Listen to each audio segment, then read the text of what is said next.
یہ واقعہ آ کر نبی علیہ الصلوۃ والسلام کو بتایا تو حضرت جابر فرماتے ہیں فَكَانَ شِبْهَ الرِّضَا، نبی علیہ الصلوۃ والسلام کی خاموشی تھی یہ رضا کے مشابہ ہو گئی، یعنی آپ جب کسی عمل کے اوپر خاموشی اختیار کر لیں تو اس کا مطلب یہ ہے کہ وہ کام بالکل درست اور جائز ہے۔ تو نبی علیہ الصلوۃ والسلام نے وَلَمْ يَقُلْ شَيْئًا، نبی علیہ السلام نے کچھ بھی نہیں کہا حضرت ابی کو۔ اگر انہوں نے یہ غلط کام کیا ہوتا تو نبی علیہ الصلوۃ والسلام ان کو روک دیتے، لیکن نبی علیہ الصلوۃ والسلام کی خاموشی تھی، اس لیے یہ نبی علیہ الصلوۃ والسلام کی گویا کہ رضامندی ہی تھی۔ رسول اللہ صلی اللہ علیہ وسلم کے سامنے جب یہ واقعہ بیان کیا گیا، حضرت ابی بن کعب رضی اللہ تعالیٰ عنہ نے اپنے گھر کی خواتین کو رات کے وقت جو قیام کروایا تھا وہ 8 رکھتے تھی اور ان کے ساتھ وتر بھی تھے۔ تو نبی علیہ الصلوۃ والسلام نے خاموشی اختیار کی۔ اس حدیث سے بھی یہ بات معلوم ہوتی ہے کہ نبی علیہ الصلوۃ والسلام سے رمضان کا قیام یعنی نماز تراویح وہ 8 رکعت اور اس کے ساتھ 3 وتر جو ہیں یہ ثابت ہے۔ چوتھی دلیل آپ کے سامنے میں صحیح مسلم سے رکھتا ہوں، جس کے اندر نبی علیہ الصلوۃ والسلام کی زندگی کی روٹین جو ہے وہ بیان کی گئی ہے کہ آپ کتنے رکعت جو ہے وہ رات کو نماز پڑھا کرتے تھے۔ یہ صحیح مسلم میں نے کھول لی اپنے سامنے۔ ام المؤمنین سیدہ عائشہ رضی اللہ تعالی عنہا فرماتی ہیں کان رسول اللہ صلی اللہ علیہ وسلم یصلی فیما بین ان یفرغ من صلاۃ العشاء وہی التی یدعو الناس العتمۃ الی الفجر 11 رکعۃ۔ فرماتی ہیں کہ رسول اللہ صلی اللہ علیہ وسلم عشاء کی نماز سے لے کر طلوع فجر کے درمیان تک 11 رکعتیں پڑھا کرتے تھے۔ یہ صحیح مسلم کی حدیث ہے جو میں نے آپ کے سامنے رکھی ہے۔ پھر آگے انہوں نے ان 11 رکعتوں کے پڑھنے کی کیفیت بھی بیان کی کہ نبی علیہ الصلوۃ والسلام 2 رکعت کر کے نماز پڑھتے تھے اور آخر میں جا کر 1 وتر ادا کیا کرتے تھے۔ اس حدیث سے نبی علیہ الصلوۃ والسلام کی روٹین جو ہے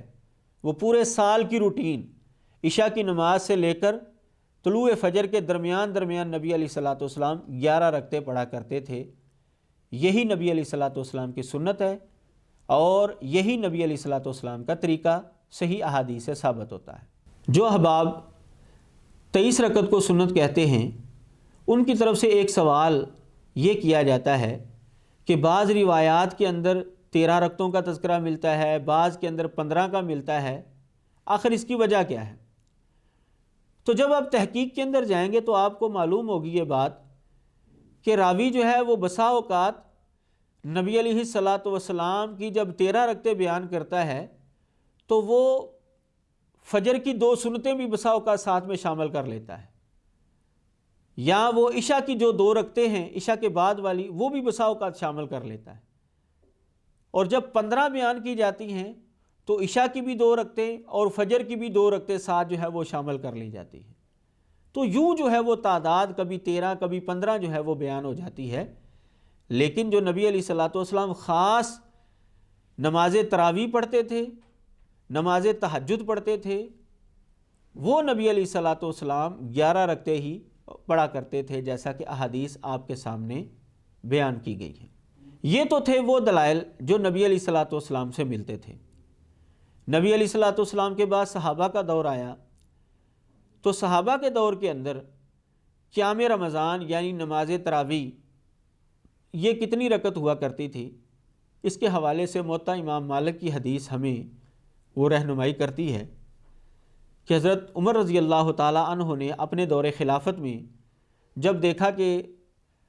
لوگ جو ہیں وہ مختلف ٹولیوں کے اندر نماز پڑھ رہے ہیں نماز تراویح، تو انہوں نے حضرت ابی بن کعب رضی اللہ تعالیٰ عنہ اور حضرت تمیم داری رضی اللہ تعالیٰ عنہ کو حکم دیا کہ تم لوگوں کو جماعت کروایا کرو۔ وہ جماعت کتنی رکعت تھی وہ میں آپ کے سامنے رکھتا ہوں موطا امام مالک کی صحیح سند کے ساتھ جو روایت ہے۔ یہ موطا امام مالک میں نے اپنے سامنے کھولی ہے، یہ اس کی روایت ہے۔ ام مالک عن محمد ابن یوسف عن صائب ابن یزید انہ قال امر عمر بن الخطاب ابی بن کعب وتمیم الداریہ ان یقوما للناس ب11 رکعۃ۔ صائب بن یزید فرماتے ہیں کہ حضرت عمر رضی اللہ تعالیٰ عنہ نے حضرت ابی کو اور حضرت تمیم داری رضی اللہ تعالیٰ عنہما کو یہ حکم دیا کہ وہ لوگوں کو 11 رکعت پڑھایا کریں۔ ان یقوما للناس باحدی عشرۃ رکعۃ۔ تو راوی فرماتے ہیں کہ قاری جو ہے وہ پھر 200 آیتیں جو ہے وہ پڑھ جاتا، اور ہم جو ہے لمبے قیام کی وجہ سے ٹیک لگانے پر مجبور ہو جایا کرتے تھے، اور جب ہماری نماز مکمل ہوتی، یعنی نماز تراویح جب مکمل ہوتی، تو اس وقت فجر جو ہے وہ بالکل قریب آ چکی ہوتی تھی۔ تو یہ صورتحال تھی حضرت عمر بن خطاب رضی اللہ تعالیٰ عنہ کے دور خلافت کے اندر۔ یہ موطا امام مالک کی حدیث آپ کے سامنے رکھی گئی ہے، جس کو علامہ نیموی حنفی نے اپنی کتاب آثار السنن کے اندر اس کی سند کو صحیح قرار دیا ہے، لہٰذا اگر کوئی اس کی سند کو ضعیف کہتا ہے تو اس کا قول جو ہے وہ درست نہیں ہے، کیونکہ محدثین نے اور علماء نے اس روایت کو صحیح قرار دیا ہے۔ اور پھر یہ صرف موطا امام مالک کے اندر ہی روایت نہیں آتی، بلکہ یہ روایت جو ہے مختلف کتابوں کے اندر موجود ہے۔ مثال کے طور پر میں آپ کے سامنے رکھتا ہوں، امام ابو بکر نیسابوری انہوں نے یہ حدیث نقل کی ہے، ان کی کتاب ہے فوائد ابو بکر النیسابوری، اس کے اندر یہ روایت موجود ہے کہ صائب بن یزید فرماتے ہیں جمع عمر بن الخطاب الناس علی ابی بن کعب و تمیم الداری فکانا یقومان بمئۃ فی رکعۃ فما ننصرف حتی نرا او نشک فی فروع الفجر قال فکنا نقوم باحد عشرہ۔ وہ بیان کرتے ہیں کہ حضرت عمر رضی اللہ تعالیٰ عنہ نے لوگوں کو حضرت ابی اور حضرت تمیم داری کے اوپر جمع کر دیا کہ یہ تمہاری امامت کروایا کریں گے، اور بڑی لمبی قرات جو ہے وہ کیا کرتے تھے، اور فرماتے ہیں کہ ہم 11 رکعتوں کا قیام کیا کرتے تھے۔ اس حدیث کی دوسری مطابق امام ابو بکر النیسابوری نے ہی روایت کو نقل کیا ہے اپنی اسی کتاب کے اندر، اسامہ بن زید اللیثی اس کی مطابقت کر رہے ہیں۔ پہلی مطابقت جو ہے وہ اسماعیل بن امیہ بن عمر بن سعید القرشی نے کی، اور دوسری مطابقت جو ہے وہ اسامہ بن زید اللیثی نے کی ہے۔ یہی روایت فوائد ابی بکر النیسابوری کے اندر موجود ہے۔ صائب بن یزید رحمۃ اللہ علیہ فرماتے ہیں کہ حضرت عمر رضی اللہ تعالیٰ عنہ نے لوگوں کو قیام رمضان میں جمع کیا حضرت ابی اور حضرت تمیم داری پر، فکانہ یقومان احد عشرۃ رکعۃ، تو وہ 11 رکعتوں کا قیام کروایا کرتے تھے۔ یہاں پر رمضان کے مہینے کی بھی وضاحت آ گئی ہے، اور 11 رکعتوں کا بھی تذکرہ جو ہے یہاں پر موجود ہے۔ تیسری مطابقت اس روایت کی اسماعیل بن جعفر بن ابی کثیر الانصاری نے کی ہے، اور یہ روایت علامہ مستغفری نے اپنی کتاب فضائل القرآن کے اندر نقل کی ہے۔ اس کے اندر بھی یہی بات ہے کہ صائب بن یزید رحمۃ اللہ علیہ فرماتے ہیں کہ لوگ حضرت عمر رضی اللہ تعالیٰ عنہ کے دور خلافت میں 11 رکعتیں جو ہیں وہ پڑھا کرتے تھے۔ چوتھی مطابقت عبدالعزیز بن محمد بن عبید الدراوردی کی ہے، جس کو نقل کیا ہے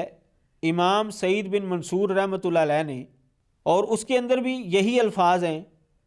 کہ صائب بن یزید فرماتے ہیں کنا نقوم فی زمان عمر بن الخطاب باحدی عشرۃ رکعۃ، کہ حضرت عمر رضی اللہ تعالیٰ عنہ کے دور خلافت میں ہم 11 رکعتیں جو ہیں وہ قیام کیا کرتے تھے۔ اس کا حوالہ ہے الحاوی للفتاوی۔ اسی طرح امام سیوطی کی کتاب ہے المصابیح فی صلاۃ التراویح، اس کے اندر یہ روایت موجود ہے۔ اس روایت کے حوالے سے علامہ سبکی رحمۃ اللہ علیہ فرماتے ہیں وفی مصنف سعید ابن منصور بسند فی غایۃ الصحۃ، کہ سعید بن منصور کی جو کتاب المصنف ہے اس کے اندر یہ حدیث موجود ہے بالکل صحیح سند کے ساتھ۔ امام مالک رحمۃ اللہ علیہ کی 5ویں مطابقت جو ہے وہ امام یحییٰ بن سعید رحمۃ اللہ علیہ نے کی ہے۔ یہ روایت ابن ابی شیبہ کے اندر موجود ہے، اور اس کے الفاظ بھی یہی ہیں ان عمر جمع الناس علی ابی و تمیم فکانا یصلیان احدی عشرۃ رکعۃ، کہ حضرت عمر رضی اللہ تعالیٰ عنہ نے لوگوں کو حضرت ابی اور حضرت تمیم داری پر جمع کر دیا تو وہ لوگوں کو 11 رکعتیں پڑھایا کرتے تھے۔ حضرت عمر رضی اللہ تعالیٰ عنہ کے اس طرز عمل پر یہ سوال اٹھایا جاتا ہے کہ جی یہ روایت صحیح نہیں ہے، کیونکہ بعض سندوں کے اندر آ رہا ہے کہ جی وہ صحابی 13 رکعتیں پڑھاتے تھے، بعض کے اندر آ رہا ہے کہ جی وہ 21 رکعتیں جو ہیں وہ پڑھاتے تھے۔ تو یہ سوال غلط ہے، وہ ایسے کہ 21 رکعت والی جو روایت ہے وہ تو ضعیف ہے، وہ آگے جا کر انشاءاللہ جب ہم یہ موضوع بیان کریں گے تو تفصیل کے ساتھ آپ کے سامنے رکھوں گا یہ بات۔ اور جو 13 رکعت والی ہے وہ بیان کر رہے ہیں محمد بن اسحاق، اور محمد بن اسحاق کے حوالے سے یہ حباب بہت عجیب و غریب الفاظ بولتے ہیں کہ یہ دجال ہے، یہ بندہ جو ہے ضعیف ہے، یہ کذاب ہے۔ تو آج انہی کی روایت جو ہے وہ بیان کر کے صحیح حدیث کو رد کرنے کی کوشش کر رہے ہیں۔ تو بہرحال ہمارے نزدیک وہ راوی چونکہ ثقہ ہے، گو کہ اس کے اندر تدلیس پائی جاتی ہے، اور اگر وہ سماع کی صراحت کر دے تو روایت صحیح ہوتی ہے۔ تو اس روایت کے اندر مطابقت جو ہے وہ پیدا ہو سکتی ہے، وہ ایسے کہ عشاء کے بعد کی 2 رکعتیں بھی جو ہے انہوں نے ساتھ میں شامل کر لی ہیں، کیونکہ ساری روایات کے اندر سارے راوی جو ہے وہ بیان کر رہے ہیں کہ حضرت ابی اور حضرت تمیم داری 11 رکعتیں پڑھایا کرتے تھے، اور ان کی سندیں بھی بالکل صحیح ہیں۔ اور انہوں نے بیان کیا، صرف ایک راوی بیان کر رہا ہے کہ 13 رکعتیں جو ہے وہ پڑھا رہے تھے۔ تو اس کا مطلب یہ ہے کہ عشاء کے بعد والی 2 رکعتیں جو ہیں وہ بھی انہوں نے ساتھ میں شامل کر لی ہیں، اور اگر یہ موافقت نہیں بھی پیدا کرنی تو کوئی مسئلہ نہیں۔ محمد بن اسحاق رحمۃ اللہ علیہ کا بیان کردہ اضافہ جو ہے وہ باقی جو ان سے زیادہ ثقہ راوی ہیں، امام مالک ہیں اور دیگر جنہوں نے 11 رکعتوں والی روایت بیان کی ہے، اس کے مقابلے میں یہ شاذ قرار پائے گی، لہٰذا 13 رکعتوں والی بات جو ہے وہ شاذ ہونے کی وجہ سے ناقابل اعتبار ٹھہرے گی، اور 11 رکعتوں والی جو بات ہے وہ بالکل صحیح سند ہونے کی وجہ سے وہ قابل عمل قرار پائے گی۔ وآخر دعوانا ان الحمد للہ رب العالمین۔